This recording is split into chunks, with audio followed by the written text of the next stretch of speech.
नमः शिवाय। आइए प्रिय आत्ममित्रों, नित्य प्रति की तरह सर्वप्रथम हम अपने अपने गुरुदेव भगवान और इष्ट देव की शरण में चलें और उन्हें प्रणाम करके आशीर्वाद प्राप्त करें। उसके पश्चात हम सभी साधक मिलकर इस हिमालय की तपोभूमि और ऋषियों मुनियों की शरण में बैठकर ध्यान की ओर चलेंगे। तो आइए सर्वप्रथम प्रार्थना की ओर चलें।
नमः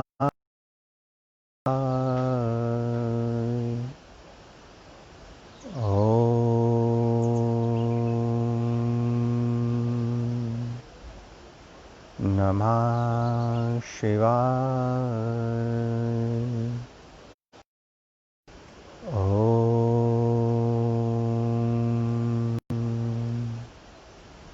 नमः शिवाय। हे समस्त प्रियात्मन मित्रों, प्रभु प्रेमी, गुरु प्रेमी, ध्यान प्रेमी आत्माओं, आप सबके भीतर विराजमान अविनाशी अनंत परम ब्रह्म परमात्मा के श्री चरणों में हिमालय की इस तपोभूमि श्री केदार हिमालयन ऋषि का कोटि कोटि प्रणाम। आइए प्यारे साथियों, प्यारे मित्रों, हम सभी मिलकर कुछ पलों के लिए स्वयं के भीतर परम ब्रह्म परमात्मा की ओर, स्वयं के भीतर विराजमान अपने सद्गुरुदेव की ओर चलें। आइए इस ध्यान मंदिर की ओर चलें। इस ध्यान मंदिर में प्रवेश करने से पहले नित्य प्रति की तरह अकेले हो जाना, अपने समस्त संबंधों से, ज्ञान विज्ञान बुद्धि मन बुद्धि इंद्रियों से और अपने सारे मंत्रों से, गुरुओं से, सब ओर से एक तरफ हो जाना, खाली हो जाना। ये सब हमें किंतु भीतर के मंदिर में कोई संसार प्रवेश नहीं कर सकता। इसलिए आप बिल्कुल अकेले होकर इस ध्यान मंदिर की ओर चले आएं।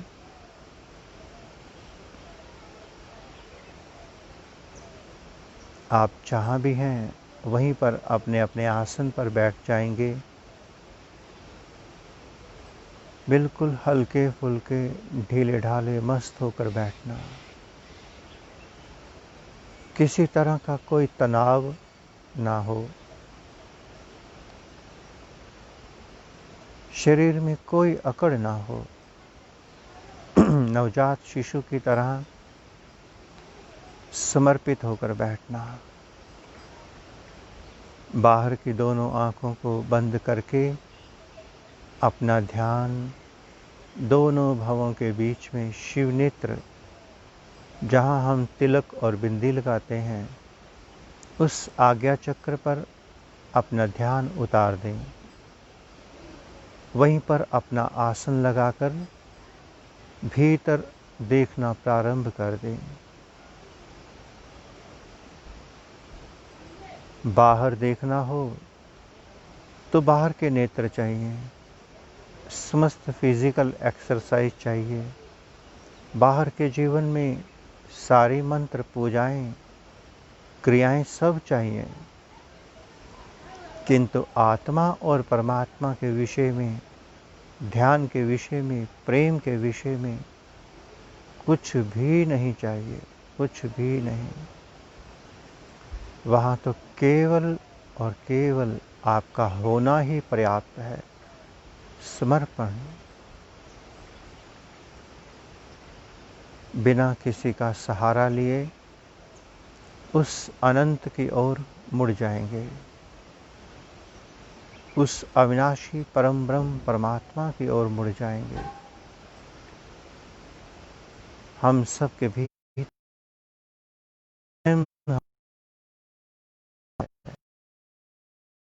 सब और से हटकर भीतर खिसक जाएं, भीतर मुड़ जाएं। ये हिमालय की तपोभूमि ऊर्जा, इसका पूरा पूरा लाभ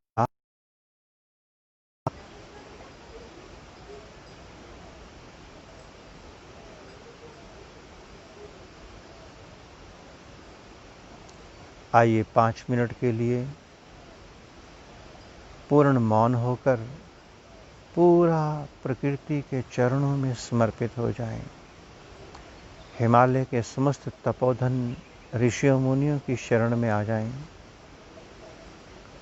बाहर के जीवन में खूब फिजिकल एक्सरसाइज की, जीवन भर जन्म भर ज्ञान इकट्ठा किया, बाहर के गुरुओं संतों महात्माओं तीर्थों की ओर दौड़ते रहे।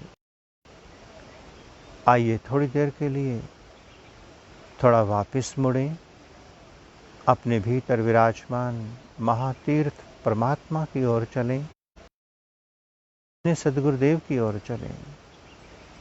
बहुत हुआ उधार उधार का गुरु, किताबी गुरु उधार का, दूसरे का गुरु बहुत हुआ। आइए आज अपने भीतर बैठ सत्य की ओर, उस अनादि अनंत आनंद की ओर मुड़ जाएं। आइए कुछ पलों के लिए मौन की ओर चलें। समर्पित होकर बैठना, पूर्ण समर्पित और पूरे होश से भी बैठना। अगर थोड़ी सी भी बेहोशी आई तो ये मन अपनी सारी इंद्रियों के साथ आपको अपनी ओर खींच लेगा। फिर आप भूत और भविष्य के साथ बहते ही चले जाएंगे। बाहर से पूरे समर्पित होकर, भीतर से पूरे जागृत होकर बैठना। आइए उतरें भीतर की ओर।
आइए प्यारे साथ को ध्यान की धारा से पुनः प्रकृति की ओर चलें। अपनी दोनों हथेलियों को रगड़कर अपने मुखमंडल पर फेर लेंगे।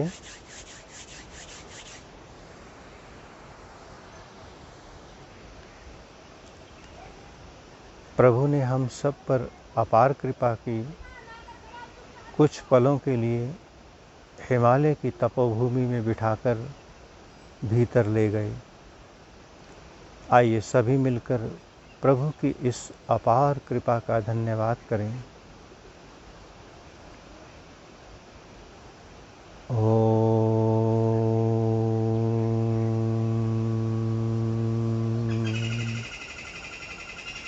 नमः शिवाय।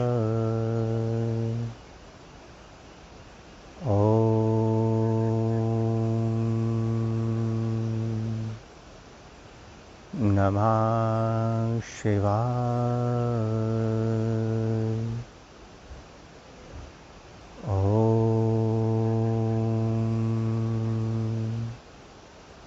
नमः शिवाय।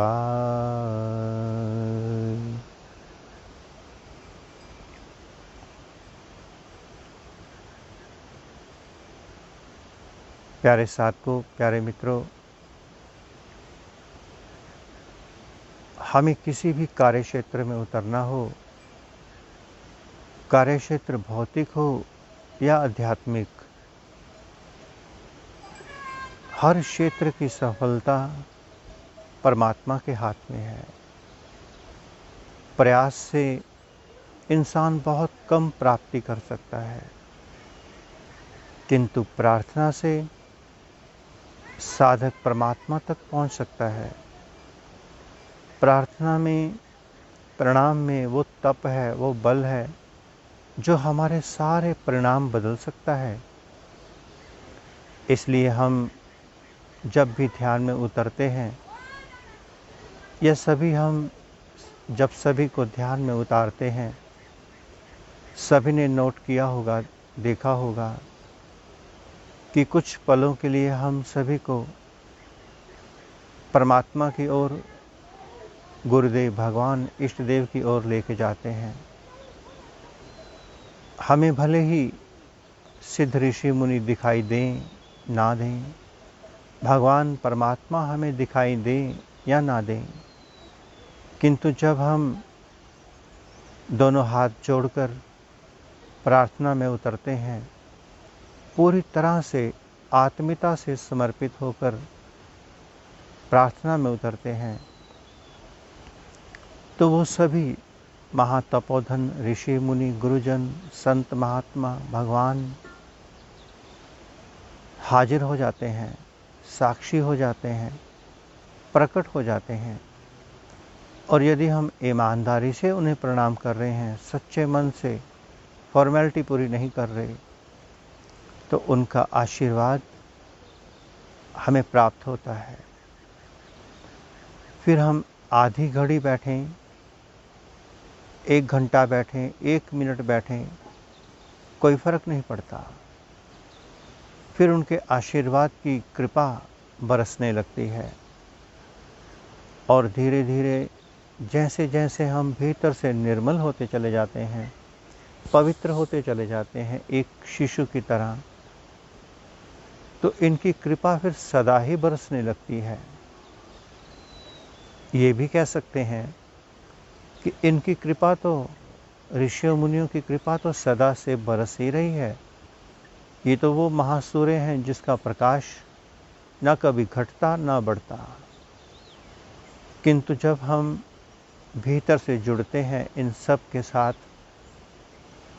कोई माध्यम बन जाए, कोई ऋषि, संत, महात्मा, गुरु माध्यम बन जाए हमें उनसे जोड़ने वाला, तो इनकी कृपा को प्राप्त करना और सहज हो जाता है। तो प्यारे साथियों, आपने अपने भौतिक क्षेत्र में तो देखा ही होगा कि कोई भी आप अपने घर का, दुकान का शुभारंभ करते हैं, नई कार्य का शुभारंभ करते हैं, तो आप पूजा के माध्यम से देवी देवताओं, गुरुओं का आह्वान करते हैं, उन्हें पुकारते हैं, प्रार्थना करते हैं। कि आइए और हमारे इस क्षेत्र को सफलता प्रदान करें। तभी हम अपने भौतिक क्षेत्र में सफलता प्राप्त करते हैं। और जैसे जैसे हम अध्यात्म की ओर मुड़ते हैं तो अध्यात्म का क्षेत्र भी सब परिणाम पे आधारित है।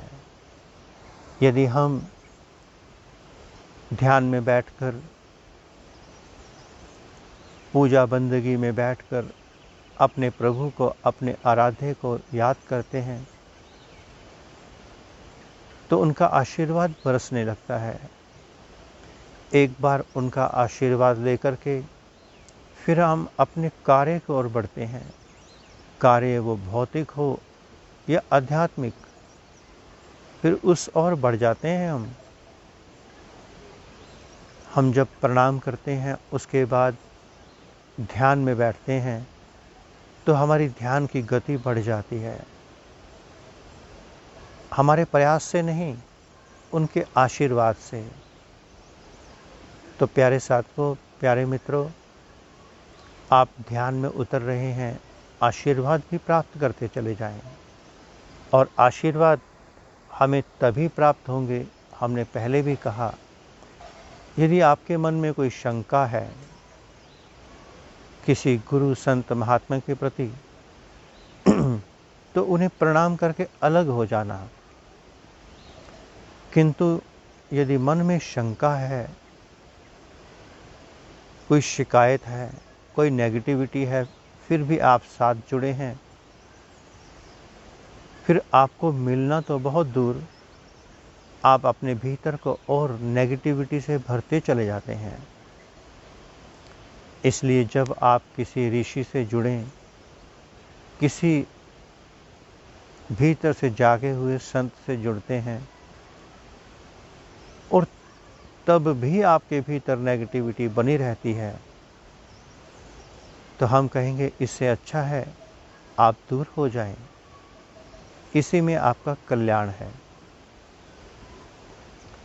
क्योंकि कमाई तो होनी नहीं है, नुकसान जरूर हो सकता है। और वो ऋषि, गुरु, संत, महात्मा कभी नुकसान नहीं करते। आपकी सारी अपनी तरंगें ही आपको शुभ और अशुभ फल दे देती हैं। तो प्यारे मित्रों, आपके भीतर अगर ध्यान उतर रहा है तो उसका बाहर परिणाम प्रेम के स्वरूप में प्रकट भी होना चाहिए, दया करुणा के रूप में सामने आना भी चाहिए। यदि मोमबत्ती जले और ना पिघले तो वो मोमबत्ती ही कैसी।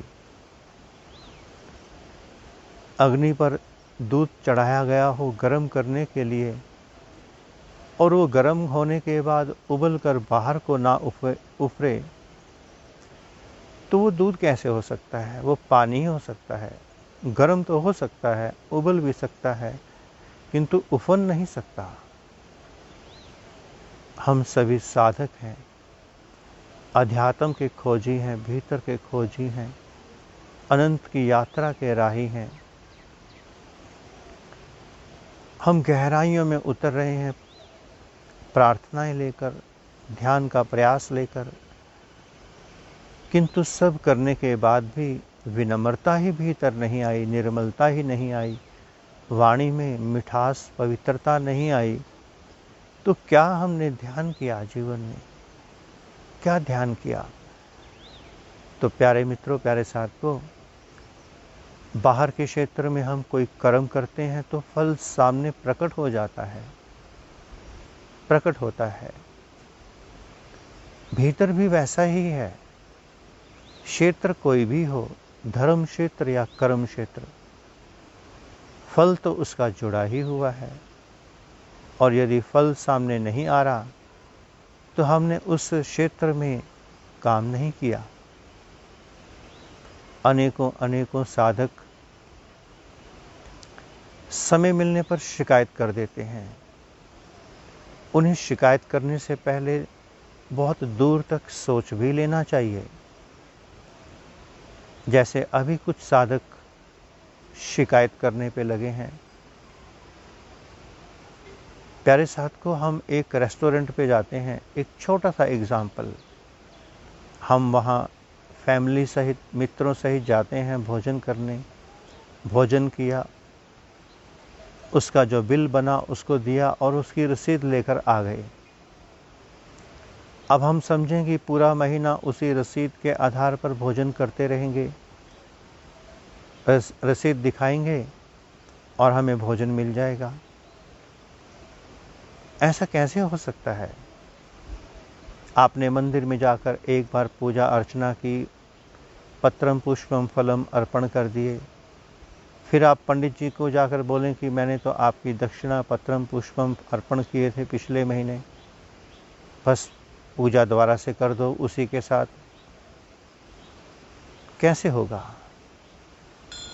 यदि सरकार आपको कहे जहां आप सर्विस करते हैं, पिछले महीने तो आपको सैलरी दी थी, दोबारा सैलरी कैसे? किंतु प्यारे मित्रों, अनेकों साधक ये कहते सुने जा रहे हैं कि अभी पिछले कैंप में तो फीस दी थी, दक्षिणा दी थी, सेवा की थी, अब फिर से सेवा, फिर से फीस। किंतु बाहर के क्षेत्र में तो आप कभी ऐसा नहीं कहते, ना रेस्टोरेंट में, ना प्लेन में सफ़र करते हुए कि टिकट तो हमने ली थी, अब उसी टिकट पे पूरा जन्म भर यात्रा होनी चाहिए। बाहर के क्षेत्र में तो आप ये क्वेश्चन नहीं करते, क्योंकि वहाँ कोई फ्लेक्सिबिलिटी नहीं है, वहाँ स्ट्रिक्ट रूल हैं, आपको फॉलो करने पड़ते हैं। किंतु जहाँ धर्म अध्यात्म की बात आ जाती है, संत की बात, गुरु की बात आ जाती है, तब साधक, मनमुखी साधक, गुरुमुखी तो कभी ऐसा कह ही नहीं सकता, मनमुखी साधक अनेकों अनेकों प्रश्न लेकर बैठ जाता है। कहाँ तक जायज है उसके ये प्रश्न? आपने एक बार एक फ़ोन रिचार्ज करवाया, मोबाइल रिचार्ज करवाया, आप कहें कि पेमेंट दे रखी है, अब तो रिचार्ज समाप्त हो गया, दोबारा होना चाहिए। सुबह भोजन किया था, कल भी वही भोजन से काम चल जाना चाहिए। तो प्यारे साथ को थोड़ा दूरदर्शी बने, आध्यात्मिक बने, गहरे बने, चिंतन मनन मंथन करें। आप सब सुविधाएं चाहते हैं, यदि आप सुविधाएं चाहते हैं तो सुविधाएं देना क्यों नहीं चाहते? आप सोचते हैं कि हमें मुफ्त में मिले। पंजाब की भूमि पर कितना सुंदर नियम है पंजाब के लोगों का। हर जगह होगा, हमारा बाकी जगह का अनुभव थोड़ा कम है, किंतु पंजाब के लोगों को हमने देखा, गुरुद्वारे में लंगर खाने जाएंगे, गुल्लक में डालकर आएंगे। ऐसा नहीं कि पूरा परिवार चला गया, 500 रुपये का भोजन कर लिया और 100 रुपये का माथा टेक दिया, वो ऐसा नहीं करते। इसलिए पंजाब की भूमि को भाग लगते चले जा रहे हैं। ऐसे अनेकों भूमियां हैं, अनेकों लोग हैं जो दूरदर्शी हैं, समझते हैं बातों को, किंतु कुछ ऐसे भी हैं जो जानबूझकर ना समझ बनते हैं। हर साधक की शिकायत तो आ जाती है कि स्वामी जी नेटवर्क नहीं आ रहा। तो कभी तुमने ये भी कहा कि स्वामी जी जो 10-15 हज़ार रुपये की डिश लगनी है ब्रॉडकास्ट की, ब्रॉडबैंड की, वो हम लगवा देते हैं? किसी ने कहा ऐसा? किसी आप में से साधक ने ये भी कहा कि स्वामी जी आपकी छत टप टप कर रही है, टूटी फूटी है, मैं छत ही बनवा देता हूँ नई? किसी साधक ने ये पूछा कि स्वामी जी आपके पास सर्दी के बिस्तर भी हैं? बस केवल शिकायत करना जाना है। आने वाले समय में साधक कहते हैं कि हमें आपके पास आकर कुछ समय साधना करनी है। अक्सर साधक कहता है, क्या साधकों ने कभी स्वामी जी से पूछा कि स्वामी जी हम अगर आपके पास आते हैं तो क्या कमरा भी है? हम कहाँ रुकेंगे? सुविधाएं हम सब चाहते हैं, फिर सुविधाओं को बनाने में कोई तीसरा आदमी तो सहयोग नहीं करेगा ना। तो नहीं प्यारे साथ को, आप भारत भूमि ऋषियों मुनियों की संतान हैं, राजे महाराजाओं की संतान हैं। भीतर से कोई दरिद्र नहीं है। अपने अंतस को विराट बनाइए। विराट। आप ये नहीं कहिए कि हम कुछ नहीं दे सकते। ऐसी भाषा का इस्तेमाल ना करें, क्योंकि आप हमसे नहीं, अपने भीतर बैठे परमात्मा से धोखा कर रहे हैं। आपका अपना परिवार चल रहा है, आप अपने परिवार को चला रहे हैं, भोजन भी कर रहे हैं, आना जाना भी है, बच्चों के सारे खर्चे भी हैं। हम ये नहीं देखेंगे कि आप कैसे कर रहे हैं, केवल देखेंगे कि आप कर रहे हैं, सरवाइव कर रहे हैं। और जब धर्म की, अध्यात्म की बात आ जाए तो आप दोनों हाथ खड़े कर देते हैं कि हमें केवल चाहिए, हम देने में असमर्थ हैं। किंतु दुकानदार को जाकर आपने कभी कहा कि मैं असमर्थ हूँ? फिर ऋषियों के सामने तो कोई कंडीशन भी नहीं होती। आप प्रेम पूर्वक विनती कर सकते हैं कि मैं 100 रुपये नहीं 50 कर सकता हूँ। किंतु साधक कहता है पिछले महीने तो सैलरी मिली थी, अगले महीने भी मिलनी चाहिए। पिछले महीने तो हमने कैंप की फीस दी थी, इस महीने तो फ्री मिलना चाहिए। क्यों फ्री मिलना चाहिए? क्या पिछले महीने मोबाइल नेटवर्क खर्च नहीं हुआ, व्यवस्थाएं नहीं बनी? तो प्यारे साथ को, अपने IQ को, अपने स्तर को ऊंचा उठाइए, तभी जाकर आप आध्यात्मिक क्षेत्र में अपनी प्रगति कर सकते हैं। अभी तो हमारा भौतिक जीवन ही, हमारा जो संस्कार है, प्यारे साथ को, आप ध्यान कर रहे हैं, ऋषि मुनियों की संतान हैं, आपको दूरदर्शी होना पड़ेगा। परमात्मा का एक सीधा सा सिद्धांत है, समझ लीजिए, एक्सचेंज ऑफ एनर्जी। सबने सुना होगा। हम भूमि में अगर, किसान भूमि में अगर कोई दाना बीजता है तो भी उस पर सैकड़ों दाने आते हैं। अगर नहीं बीजता तो भूमि बंजर हो जाती है। तो अगर आप बीजते हैं तो परमात्मा आपको कई गुना मल्टीप्लाई करके रिटर्न करता है। और यदि आप नहीं बीजते, फिर आप अपेक्षा करते हैं कि मुझे मिले, कैसे मिलेगा? जितने भी संपन्न लोग हैं इस पृथ्वी पर, वो अकारण संपन्न नहीं हैं। उन्होंने पहले बीजा है कई जन्मों में, इस जन्म में उसके उसी फसल को काट रहे हैं। तो सुख और दुख, गरीबी और अमीरी परमात्मा के हाथ में नहीं, आपके अपने हाथ में है। तो जागिए प्यारे मित्रों, जागिए और दूसरों को भी जगाइए। और यदि संत कुछ कुटिया बनाने की सोचता है, उसकी आयु बहुत लंबी नहीं है, कुटिया तो यहीं रह जाएगी। आप जैसे अनेकों साधक आएंगे, तपस्या करेंगे, चले जाएंगे, किंतु ना तो हम स्थायी रहेंगे, ना कोई रहने वाला है। और यदि कुटिया बन जाती है तो अनेकों के साधन करने का स्थल बन जाता है। अनेकों अनेकों लोग साधना करने वालों का सहयोग करते हैं।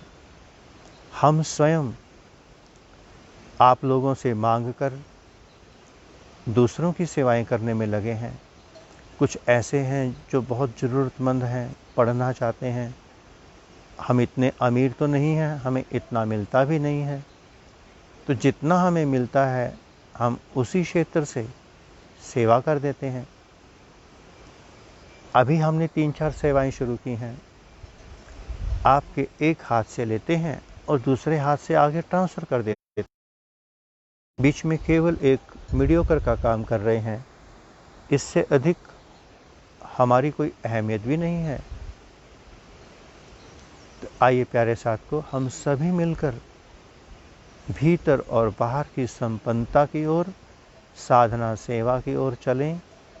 खुद भी अध्यात्म की ऊंचाइयों को छुएं और दूसरों को भी उस ओर इशारा करें। ओम नमः शिवाय।